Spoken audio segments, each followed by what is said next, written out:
ఒక కీలకమైనటువంటి పాత్ర వహిస్తున్నటువంటి ఆర్టీసీ అద్దె బస్సు డ్రైవర్లు ఎవరైతే ఉన్నారో ఈ అద్దె బస్సు డ్రైవర్లకు సంబంధించి దాదాపు ఆర్టీసీలో దాదాపు 20 ఏళ్ల కాలం నుంచి అద్దె బస్సు డ్రైవర్లుగా అనేక మంది పనిచేస్తూ ఉన్నారు.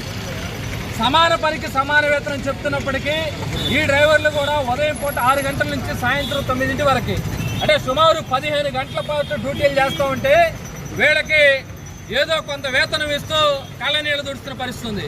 ఈరోజు ధరలు పెద్ద ఎత్తున పెరిగినాయి. ఈ ధరలు పెరిగినాయి కాబట్టి వేతనాలు పెరిగి 2 ఏళ్ళు అవుతుంది, జీతాలు పెంచండి అని చెప్పేసి అడుగుతూ ఉంటే ఆర్టీసీ ఐదు బస్సు యాజమాన్యం ఎవరైతే ఉన్నారో చాలా నిర్లక్ష్యంగా ఏమీ పట్టించుకోకుండా నిర్లక్ష్యంగా ఉన్న పరిస్థితి ఉంది. అందుకని ఈ జిల్లాలో రేపల్లి, చీరాల, బాపట్ల అన్ని చోట్ల 3 రోజుల నుంచి బస్సులు ఆపేసి అయ్యా మా కుటుంబాలు గడవని పరిస్థితి, మా జీతాలు పెంచండి అని చెప్పేసి ఆందోళన చేస్తుంటే యజమానులు పట్టించుకోవట్లేదు. యజమానుల మీద పర్యవేక్షణ చేయాల్సినటువంటి ఆర్టీసీ డిఎంలు, అట్లానే జిల్లా స్థాయిలో ఉన్నటువంటి డిప్యూటీఓలు, అట్లానే ఆర్ఎంలు, ఈడీ స్థాయిలో ఉన్నటువంటి వాళ్ళు వీళ్ళు ఎయిర్ బస్ డ్రైవర్ల సమస్యలు పట్టించుకోవట్లేదు. ఎయిర్ బస్ డ్రైవర్లతో వడ్డీ చాకరీ చేయించుకుంటా ఉన్నారు. ఎయిర్ బస్ డ్రైవర్లని కరోనా అప్పుడు కానీ లేదు అనేక రకాల ఇబ్బందులు వచ్చినప్పుడు మీరు బస్సులు తోలాలని చెప్పేసి బస్సులు తిప్పిన పరిస్థితి ఉంది. కానీ ఈరోజు జీతాలు పెంచమంటే చాలా నిర్లక్ష్యంగా వస్తున్నారు.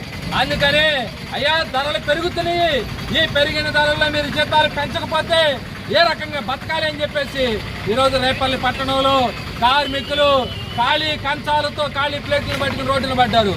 ఈ జిల్లాలో ఉన్నటువంటి ప్రజాప్రతినిధులు, ఈ జిల్లాలో ఉన్నటువంటి జిల్లా మెజిస్ట్రేట్ గారు, ఈ జిల్లాలో ఉన్నటువంటి డిప్యూటీఓ గారు వీళ్ళందరూ కలగజేసుకోవాలి.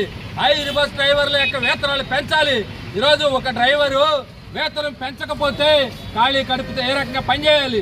డ్రైవర్ అనేటువంటి వ్యక్తి నైపుణ్యంతో ప్రశాంతంగా ఈరోజు బస్సులు తోలాల్సిన పరిస్థితి ఉంది.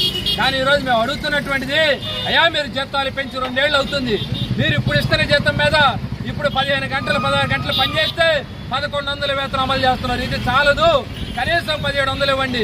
ఈరోజు ఆర్టీసీ చెప్తా ఉంది 2000 రూపాయలు ఆన్ కాల్ డ్రైవర్లకు ఇస్తున్నారు కాబట్టి ఆ రకంగా వేతనం ఇవ్వాలని చెప్పేసి డిమాండ్ చేస్తుంటే పట్టించుకోవట్లేదు. అందుకనే ఈ పోరాటాన్ని ఉధృతం చేస్తున్నాం.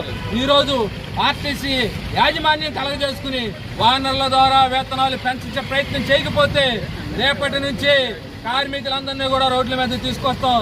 ఈరోజు అనేక మంది ఎయిర్ బస్ డ్రైవర్లకి మద్దతుగా రేపల్లో ఉన్నటువంటి ప్రజా సంఘాలు, రేపల్లో ఉన్నటువంటి మిగిలిన కార్మిక సంఘాలు మద్దతు ఇస్తామని రేపు మిగిలిన కార్మికులను కూడా అండగా తీసుకుని ఆందోళన చేస్తామని చెప్పి సిఐటిగా డిమాండ్ చేస్తున్నాం. వర్ధిల్లాలి ఆర్టీసీ కార్మికులు.